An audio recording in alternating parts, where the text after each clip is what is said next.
the Infinite Lockpick Connie build in Texas Chainsaw Massacre the game. Welcome everybody.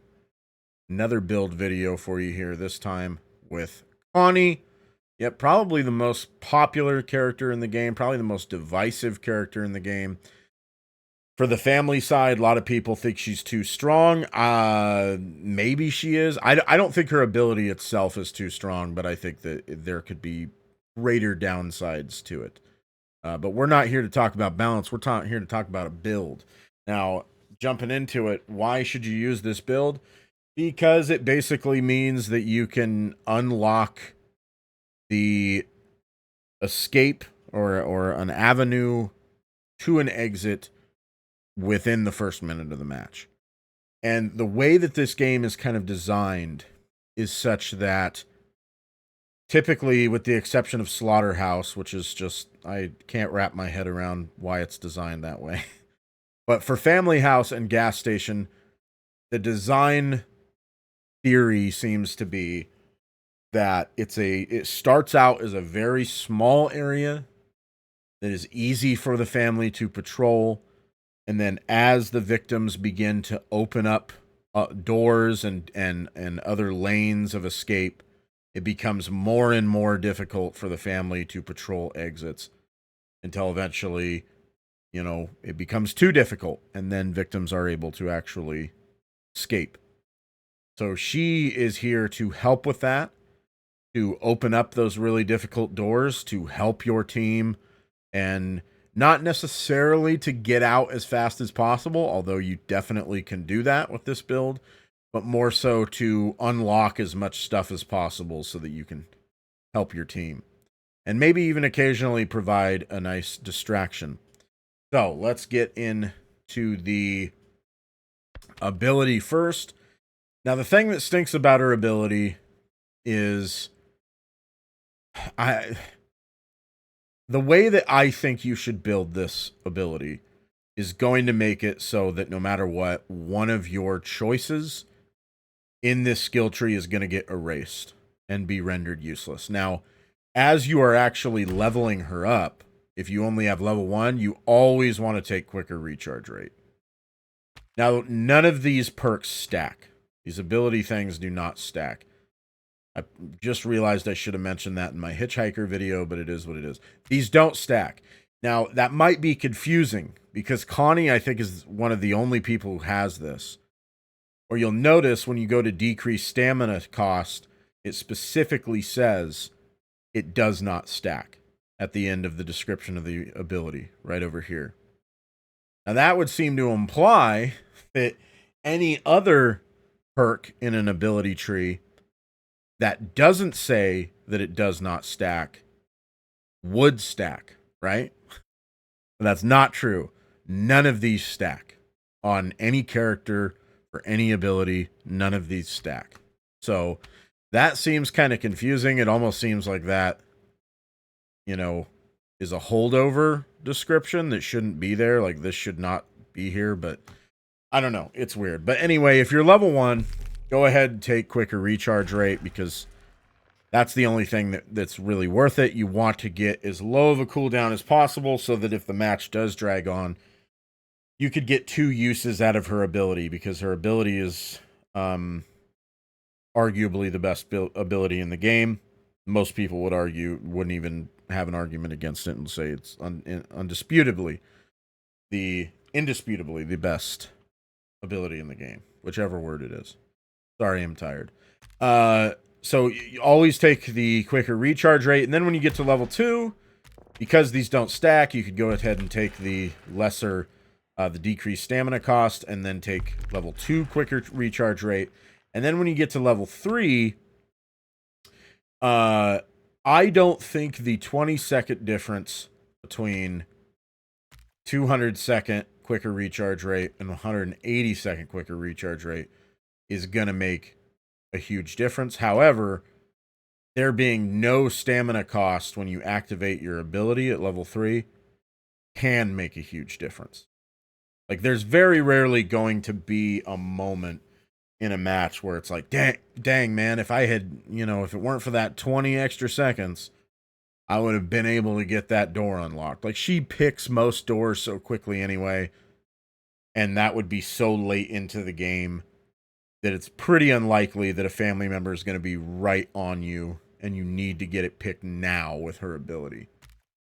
There is a chance, though, that early game, when you have to get that initial door out of the family house or that initial gate out of the central area of the gas station unlocked, that you might get caught while using your ability.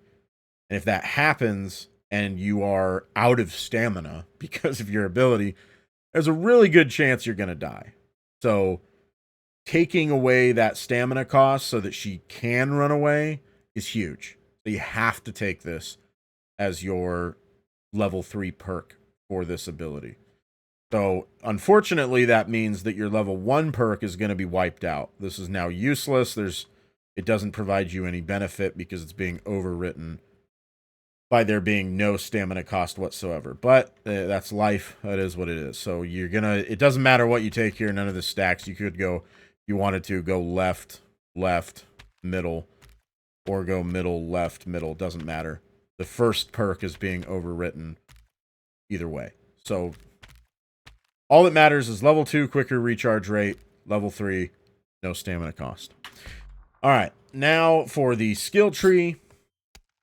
For this build specifically, you're going to go up here, and you are going to take Lucky Lockpicker. That is a cornerstone of this build. You're going to come over here. Boom, you get Bomb Squad, which is also an option in this build. You're going to go over here. You're going to go left at this branch path. So the first branch path, you're going left.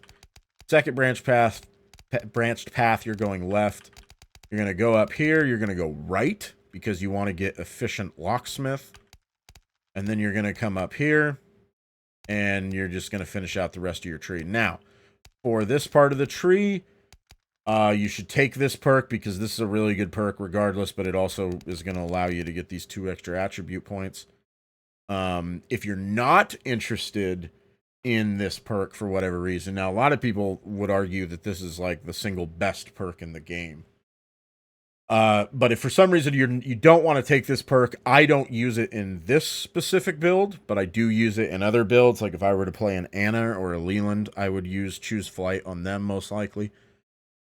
I probably don't use it on Connie, so if you wanted to, you could save some points by not taking this and missing out on these 2 attribute points, because you'll see when I get to the attribute points, you don't really need these 2 extra points. They're kind of leftovers. And then over here, you don't need to take either one of these. Cover Charge is a terrible perk. Even though hiding spots are super underrated, this is not a good perk.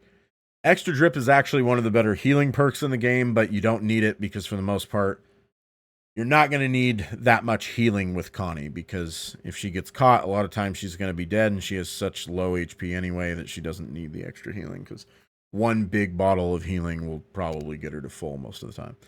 And then you don't need to take Saboteur over here either, because this is an awful perk. So you can save yourself some perk points. Like you'll see my Connie's only level 9.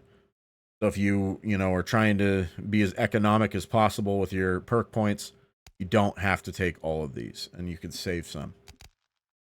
So that's the skill tree. For the perks, the 2 that you must take with this build is Efficient Locksmith and Lucky Lockpicker. Now, Lucky Lockpicker, you can see at level 3, the very first time you use an unlock tool to open a door, it has a 50% chance to not be consumed. And then for Efficient Locksmith, it's basically the same gimmick, except it works for all doors, not just the first one you unlocked. And that one at level 3 gives you a 40% chance of unlock tools not being consumed. Now, the reason that you want these 2 perks is because it makes it so you don't have to spend time going and getting more lockpicks. You can just stay moving forward and getting to the next door to unlock. Now, this is an RNG-based build. Even at level 3 with a 50% chance and a 40% chance, that essentially leaves you with a 90% chance of keeping your first unlock tool, right? Now, you could still get screwed by RNG. And that's especially true after your first door. So after your first door, and now that this has been used up and you're not getting any use out of this, and you've moved on to Efficient Locksmith, now even at level 3, you only have a 40% chance. So that's less than half.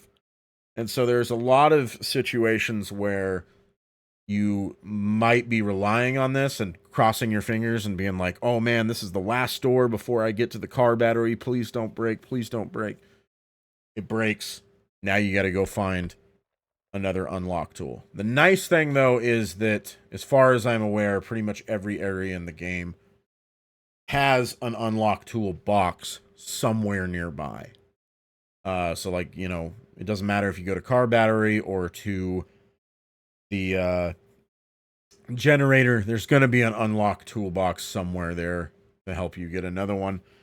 But the main reason that you're using this is so that if there are multiple doors you need to get through, it can help you with that. And it also kind of dominates cook, kind of an anti-cook build.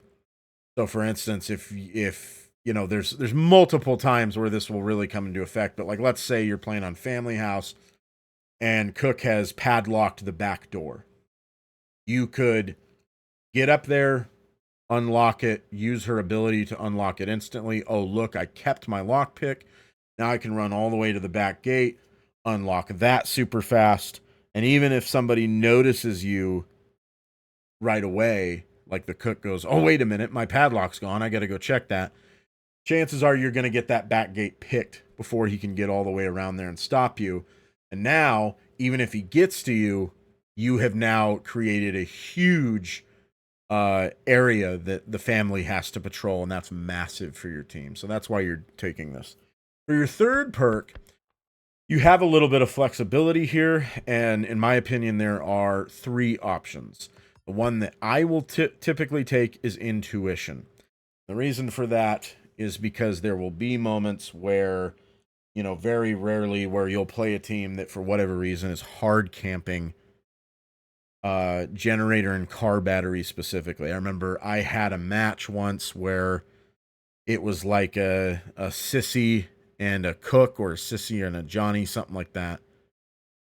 And one of them was just sat in the generator area the entire match. And the other one just sat in the car battery area the entire match. So then the only person that was contesting the middle, whether that was the fuse or the valve, was Leatherface. And so then it was like, well, I can't go to car battery or to generator, so I have to do the fuse or valve. So I like having Intuition because it helps you not waste time. It lets you know right away, oh, there's where the fuse box is. It's super important on, let's say, a map like Family House, because there's a really good spawn for the water valve and there's a really terrible spawn for the water valve that's so bad it basically means the water valve is not a viable means of escape. So if you happen to, say, go upstairs and find a valve handle and see, oh, it's in the bad spot that I can't get to, you could just put the water valve right back and go get another lockpick or something. So you don't have to waste time going all the way back downstairs and going to the side yard and just saying, oh, it didn't spawn here, so I guess I'm screwed. This information is really helpful. And then obviously on something like Slaughterhouse, getting to see where the fuse box is massive, because all the different spots that the fuse box can spawn are really far apart. And you don't want to go all the way to the one end of that central yard just to find out it didn't spawn there. And you wasted a solid 30 seconds to a minute for no reason. So I love Intuition for that reason. Bomb Squad is the other one that you can take. Bomb Squad is something that I would take every single time if there's a hitchhiker. Now, if you're watching this, maybe you just got done watching my hitchhiker video, which if you haven't, you should. In that video, I said Bomb Squad's not much of a problem because you should be placing traps in areas where Bomb Squad is not a factor. And that is true, but most hitchhikers are dumb. If you watched my hitchhiker video, you're not going to be dumb. And then when I put on Bomb Squad, you're going to make me look like a fool if you ever run into me playing Connie in a match, which is good. But most hitchhikers don't play that way. Most hitchhikers put down jabroni traps and will just, trap right in front of the fuse box. They'll trap right in front of the generator. They'll trap right in front of the car battery, noob stuff like that, where it's really easy to see the trap. So in that case, you should just take bomb squad, so you don't have to waste time going and grabbing some bone scrap, because that's gonna waste a ton of time. You got to go out of your way to go get it. So if you see a hitchhiker in the lobby, I like to swap out intuition for bomb squad. And then let's say you don't have a hitchhiker in the lobby. Your map knowledge is absolutely god tier. You are the most OP victim main in the entire game. And even if you walk all the way to the wrong side of the map and the fuse box didn't spawn there, it doesn't mean anything to you, because you're so good at juking the family that you're not even worried about it. If that's the case, then you can take choose flight. Because at level 3, it says once depleted, your stamina bar will instantly refill. And it has 3 charges. That's insane. Basically getting 3 full stamina bars on demand when you need it is nuts. It basically means you cannot be caught for quite a long period of time. So choose flight's really, really good. We'll see about how good it really is if family members start using Scout more. It may not even matter. Like, it may be that Scout makes you so fast you can just catch up to someone regardless of what they're doing with their stamina and dashing or not. But we'll see. You can take that if you want. I don't take it on this build. I'm going intuition most of the time, unless it's hitchhiker, in which case I'm taking bomb squad. For attribute points, you're going to put 10 into stealth to get it to 40. Again, that nice little breakpoint is 40 proficiency, 40 stealth. What that does is it makes it so that regardless of what action you perform, whether it's getting out of your restraints or opening up a crawl space or looting a lock or an unlock toolbox or looting a bone pile, doesn't matter what you're doing. If you have 40 stealth and 40 proficiency, any action you can perform is not going to make noise. That's why you want to have 40 and 40. But in this case, I'm going to max out proficiency as well. So then that way she's a god at lockpicking stuff, even when she doesn't have her ability up. And then, like I had mentioned earlier, we're coming all the way back around to it. You can save those extra 2 perk points if you don't want to pick up choose flight, because you have 2 left over and you can put them wherever you want. You don't need to put it into stealth because it's excessive. It doesn't provide you any extra benefit. So you can either put them in toughness, endurance, and strength. I put it 2 points into strength. In truth, if I were to redo my skill tree right now, I would redo it and just not take choose flight and save out on these 2, and I probably will do that once this video ends. But if you decide you do want take flight and you decide you do want those 2 extra points, I put it into strength because I like having 2 extra points to help disable the generator faster, because again, your whole thing is busting through objectives as quickly as possible. 2 points in strength will help you do that slightly faster, and I don't think that 2 extra points into toughness is going to be the difference between her dying and an extra hit or not, and I don't think 2 points endurance is going to be the difference between you reaching that crawl space or not. I do think 2 points maybe could be the difference between you getting that generator shut off in time or not. But most likely not, which is why I'm going to respec it. All right, so that's the attributes. And then for how you are going to play, here's a little clip from one of my Twitch streams playing as Connie. Like I said, because you got that nice 40-40, in this case, it's going to be 50-40. You can perform every single action without making any noise. When you first start out, you can kind of dash a little bit. You don't really need to crouch around. You can just start running right away. You got to be careful, though, because as Leatherfaces become better and they watch my one-shot Leatherface build, They're going to get to that point where they can start one-shotting you, so don't let him sneak up on you, because Connie is very squishy, and she will get one shot by a Leatherface that runs a build like that. And as you can see here, you know, boom, I immediately go find a lockpick, and I immediately start picking a door. Now, if you are a particularly altruistic teammate, what you can do is exactly what I did there, which is you unlock the door, but do not open it, because you don't want to wake Grandpa yet. You can unlock the door and then go unlock a different exit to help out your team. And also, it's a good way to earn points. If you're really interested in earning points, unlocking basement exit's a great way to do that. So that's an option for you, and it does help your team quite a bit.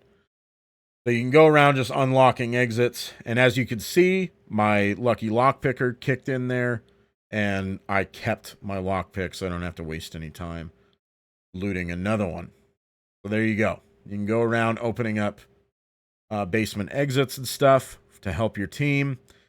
And then once you get that basement exit, I like to run upstairs as fast as I can and then crouch right before Grandpa's sonar goes off. So you just get a little extra space before that goes off. Now, in this case, it just so happened that Cook was right there. But not a huge deal, because Cook's not the best at chasing people. So we get away from him pretty easily.